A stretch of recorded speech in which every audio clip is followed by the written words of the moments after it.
Hi friends, मैं परविंदर खारी। Friends, आज की हमारी गेम राहुल पंत जी की वीडियो सजेशन है। काफ़ी समय पहले इन्होंने मुझे सजेस्ट की थी। ये गेम 2015 में खेली गई थी और टूर्नामेंट का नाम है रिक्सेविक ओपन।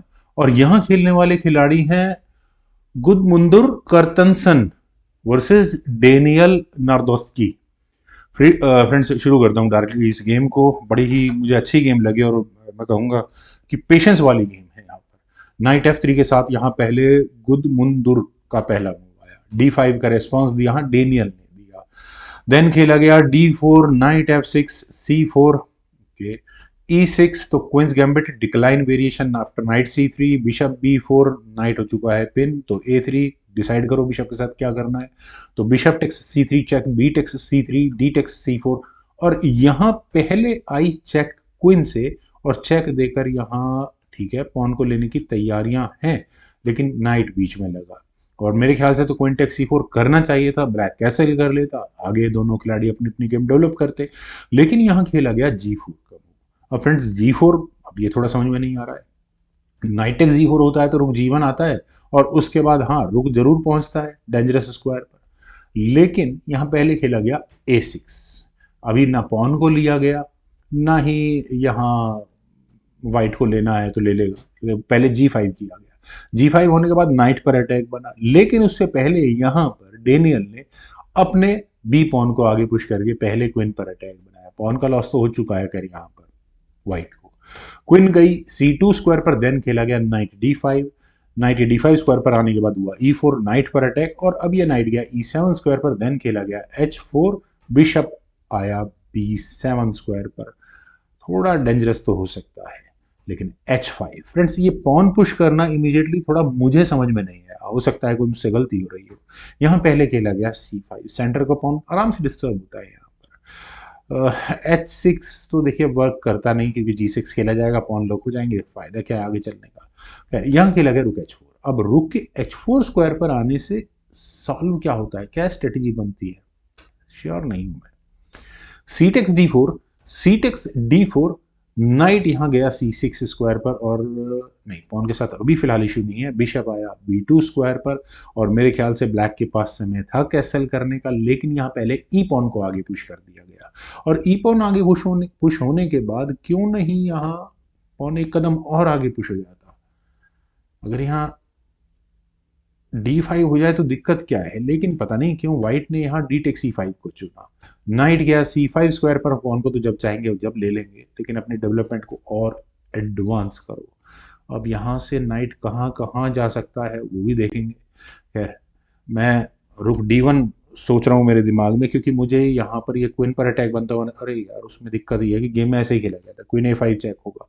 अब मन करे तो बिशप बीच में लगा लो, बिशप बीच में लगाओ तो एक और पॉन जाता है, बिल्कुल जाता है। अगर आप नहीं, वो ठीक नहीं होगा, तो क्वीन ही बीच में लगानी पड़ेगी, क्योंकि चेक है, बचना भी है। यहाँ खेला गया E6 का मूव। अब फ्रेंड्स E6 होने के बाद देखिए क्या प्रॉब्लम है, आप करो इसको, नाइट से ले सकते हो, लेकिन यहाँ डेनियल ने नाइट से अभी स्पॉन को नहीं लिया, उन्होंने यहाँ सीधा कैसल कर लिया। अब खेला गया H6 का मूव। अब H6 होने के बाद देखिए थ्रेट तो डेंजरस है यहाँ इस पॉइंट पर व्हाइट की। F टेक्स E6 खेला गया, देन क्वीन आई C3 स्क्वायर पर, और डायरेक्टली क्या ये चेकमेट की थ्रेट है, प्रेशर है, लेकिन क्वीन A5 फोर्सफुली यहाँ क्वीन एक्सचेंज की गई, मतलब क्वीन को कर दिया गया है पिन। तो queen takes A5, knight takes A5, और अगले मूव में नाइट बिल्कुल कहाँ जाएगा मुझे ज्यादा समझाने की जरूरत नहीं है। नाइट E5 हुआ, देन पहले खेला गया नाइट A4, और यहाँ बिशप पर अटैक बना, और मेरे ख्याल से यहाँ पर ब्लैक का इस गेम में ग्रिप बहुत ज्यादा स्ट्रांग होती ही चली गई, और स्पेशली जो कुछ व्हाइट ने यहाँ अपने इस नाइट के साथ किया, क्योंकि नाइट बचाना भी जरूरी था, उससे प्रॉब्लम्स और ज्यादा बढ़ रही हैं। H टेक्स G7 हुआ, लेकिन रुक eight F goes to D8, पहले रुक अपना साइड में किया। और फ्रेंड्स देखिए, मैं पहले तो यहाँ पर बिशप पर अटैक बन रहा है, तो क्या करें, देखिए बिशप बचाना भी कोई फ्रूटफुल नहीं है, यहाँ प्रॉब्लम आती है, क्योंकि यहाँ पहले ब्लैक नाइट को B3 स्क्वायर पर ले जाएगा, और यहाँ रुक पर अटैक बनेगा, और अगर आपने रुक को हटाने की कोशिश की B1 स्क्वायर पर, तो दूसरा नाइट आकर दोबारा उस रुक पर अटैक बनाएगा, तो रुक आप नहीं बचा सकते। लेकिन चलते हैं जरा गेम पर। यहाँ खेला गया G6, पहले G1 आगे पुश कर दिया गया। अब क्या करें, देखिए नाइट टेक्स बी टू तो मुझे स्ट्रेट फॉरवर्ड नज़र आ रहा है, लेकिन अगर यहाँ से इस गेम को आगे बढ़ाने की कोशिश की जाएगी तो अब यहाँ ये नाइट वापस कहाँ निकलेगा। अगर रुक का लगाया जाए डिफे अटैक तो भी हो सकता है। खैर चलते हैं ज़रा गेम पर। यहाँ खेला गया H takes G six. H takes G six होने के बाद अब देखिए रुक एच एट चेक खेलेगा, king takes G seven, rook takes D eight, rook takes D eight, then हुआ नाइट सी सिक्स चेक। ये डिस्कवर्ड चेक खेला गया। फ्रेंड्स यहाँ पर मैं कहूँगा वाइट ने थोड़ी सी मैच्योरिटी तो दिखाई, उन्होंने यार रुक को जीतने की कोशिश तो की, knight takes B two, knight takes D eight. लेकिन अब प्रॉब्लम यह है इस नाइट के साथ कि नाइट गेम में वापस कैसे आएगा। यहाँ कहाँ अटैक बना रहा है, बिशप पर। जितने भी स्क्वायर्स हैं इस नाइट के निकलने के लिए वो सारे कवर हो जाते हैं जैसे ही ब्लैक ने अपने बिशप को लिया C8 स्क्वायर पर। अब आप इस नाइट अपने नाइट को कैसे निकालोगे। लेकिन उसके लिए मैं कह सकता हूँ कि ब्लैक का नाइट भी ऑलमोस्ट अटका हुआ है। रुक आया B1 स्क्वायर पर, नाइट पर अटैक बना, लेकिन अब ब्लैक के पास एक और अच्छी ऑप्शन है, उन्होंने C4 आगे पुश कर दिया है। रुक आया C1 स्क्वायर पर, पॉन पर कोई अटैक वटैक तो है नहीं, नाइट वापस भाग गया A4 स्क्वायर पर, पॉन पर डिफेंस भी हो चुका है। देन खेला गया E5। फ्रेंड्स अब ये E5 किस लिए है, यहाँ क्या इरादा हो सकता है। क्या बिशप को निकाल कर अपने नाइट को वापस निकालने की कोशिश की जा सकती है। नाइट B3, रुक पर अटैक बना, रुक गया C2 स्क्वायर पर, देन खेला गया नाइट D4, दोबारा उसी रुक पर अटैक बना है। और आप मतलब वाइट अपने नाइट को निकाल भी नहीं सकता। ब्लैक ने अपने नाइट की पोजीशन को A5 स्क्वायर से इम्प्रूव कर लिया है। अब रुक वापस गया C1 स्क्वायर पर, देन खेला गया A5, परफेक्ट मेरे ख्याल से। लेकिन हाँ जो चीज़ की जा सकती थी वो यहाँ था अपने बिशप का डेवलप करना, ये इंपॉर्टेंट मूव था और ये नज़रअंदाज हुआ। यहाँ खेला नाइट C6। अब नाइट C6 देखा जाए तो ठीक भी है, नाइट टेक्स C6 खेला गया, लेकिन उसके बाद हुआ बिशप टेक्स B5। लेकिन जिस चीज़ को यहाँ वो गड़बड़ कर गए वाइट, वो अब समझ में आएगा। नाइट टेक्स C5 खेला गया, पॉन गया, आपने मेटल एक्सचेंज इक्वल किया। नाइट टेक्स C5 होने के बाद क्या वाइट यहाँ इस अपने दूसरे नाइट को वापस ले सकता है, मेटल एक्सचेंज इक्वल कर पाएगा, बिल्कुल नहीं हो सकता। यहाँ इंपॉर्टेंट था किंग का मूव होना। क्यों, क्योंकि यहाँ बिशप टेक्स A4 जैसे ही वाइट ने किया तो उसके बाद हुआ नाइट D3 चेक, फॉक लगी कहाँ, कुछ नहीं बचा अब गेम में। किंग गया D1 स्क्वायर पर, देन हुआ नाइट B2 चेक, किंग गया C2 स्क्वायर पर और बिशप को लिया नाइट टेक्स A4। और इस तरह से रुक के सामने बिशप और नाइट यहाँ ब्लैक के पास आ चुका है। 4 पॉन सामने, 2 पॉन है वाइट के पास।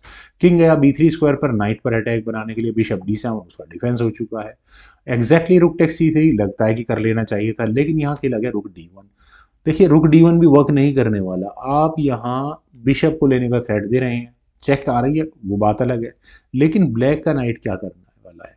ब्लैक का नाइट बिल्कुल एग्जैक्टली फॉक लगाने वाला है।